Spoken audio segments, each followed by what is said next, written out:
జమ్మికుంట పట్టణ మరియు పరిసర ప్రాంత ప్రజలకు శుభవార్త. సోలార్ గృహ విద్యుత్ ఉత్పత్తి రంగంలో సరికొత్త శకం. ఇప్పుడు మన జమ్మికుంటలో కార్తికేయ సోలార్ పవర్ జమ్మికుంట నెలకు 300 రూపాయలు ఆ పైన విద్యుత్ యూనిట్స్ ను ఉత్పత్తి చేసి 78,000 రూపాయల సబ్సిడీని అందుకోండి. ఈ Karthikeya solar power city cable line, Padmashali Bhavan ప్రక్కన, పాత grain market road, Jammikunta. Jammikunta మండలంలోని కోరపల్లి ప్రాథమిక పాఠశాలలో ముందస్తుగా బోనాల పండుగ ఉత్సవాలను అంగరంగ వైభవంగా నిర్వహించారు. తెలంగాణ సంస్కృతి సాంప్రదాయాలను ప్రతిబింబించేటటువంటి విధంగా జమ్మికుంట మండలంలోని కోరపల్లి ప్రాథమిక పాఠశాలలో ముందస్తు బోనాల పండుగ ఉత్సవాన్ని అంగరంగ వైభవంగా నిర్వహించారు.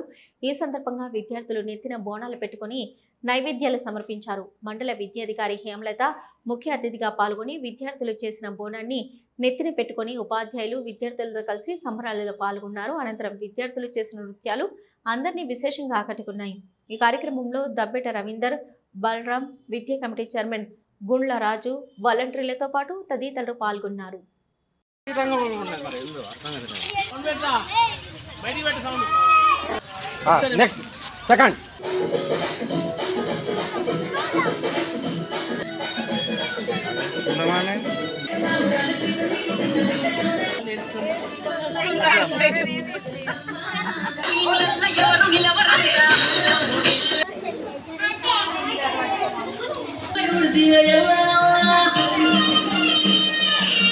ప్రత్యేకమైన పండుగ ఫస్ట్ ఏకాదశితో స్టార్ట్ అయిన తర్వాత ఈ బోనాలే స్టార్ట్ అవుతాయి. బోనాల పండుగ అనేది ప్రత్యేకమైన పండుగ.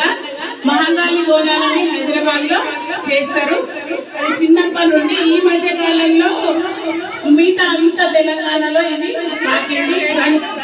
నేను చిన్నప్పుడు హైదరాబాద్ లో ఉండేదాన్ని. హైదరాబాద్ లో ఉన్నప్పుడు ఈ ఉజ్జయిని మహంకాళి గుడికి పోయేదాన్ని. చాలా మంచిగా జరుపుకునేటోళ్ళం పండగ అక్కడ. అది ఎప్పుడు పార్టిసిపేట్ అయ్యేదాన్ని. నేను ఇవాళ చాలా సంతోషంగా ఫీల్ అవుతున్నాను. ఎందుకంటే నాకు అది ఛాన్స్ వచ్చేసి సార్లను నిలవగానే ఓకే అని చెప్పేసి నేను వచ్చిన.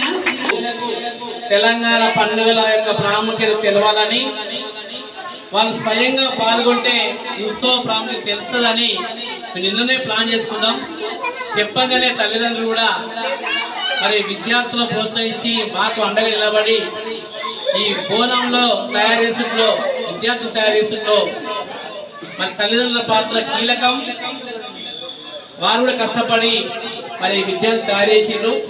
విద్యార్థులందరూ కూడా ఉత్సాహంగా ఈ ప్రోగ్రాంలో పాల్గొన్నారు. మరి ముఖ్యంగా తెలంగాణ ప్రాంతంలో ఆషాఢ మాసంలో ప్రాముఖ్యత ఇచ్చే పండుగ బోనాల పండుగ. ముఖ్యంగా హైదరాబాద్ ప్రాంతంలో ప్రతి వాడవాడన ఈ బోనాల ఉత్సవాలు జరుగుతుంటాయి. ప్రతి సంవత్సరము పండుగలు అనేవి వస్తాయి. ఆ పండుగల ద్వారా ఒక్కొక్క విషయాలు మనకు తెలియడానికి ఈ పండుగలు అనేవి జరుపుకుంటూ ఉంటారు. మన తెలంగాణలో ఈ బోనాలు అనేవి చాలా ప్రాముఖ్యత ఉంది. ఈ మధ్యలో ఇది ఎక్కువగా మనకు ప్రతి పల్లెటూరు కూడా ఇది పాకిపోయింది. మన పాఠశాలలో కూడా ఈ బోనాలను నిర్వహించుకుంటే బాగుంటుంది. పిల్లలకు కూడా సాంస్కృతిక విషయాలు కావచ్చు, పండుగలపై అవగాహన అనేది ఈ విధంగా తెలుస్తుంది అనేది చాలా కృషితో ఈ ప్రోగ్రామ్ చేయడం జరిగింది. మరి ఇది బోనాలు అని అంటే ఎల్లమ్మ తల్లి బోనాలని ఒక విధంగా రకరకాల పేర్లతో అమ్మవారికి చివరికి ఈ విధంగా అమ్మవారికి మనం బోనాన్ని సమర్పించి దీన్ని ఈ విధంగా నైవేద్యం పెట్టేసి దీపం వెలిగించేసి తమ యొక్క కోరికలను ఏదైతే మనసులో కోరుకుంటే మళ్ళీ వచ్చి ఈ బోనం టైం వరకు ఆ కోరిక తీరుతుందని దీని యొక్క ప్రాశస్త్యం ఉన్నది.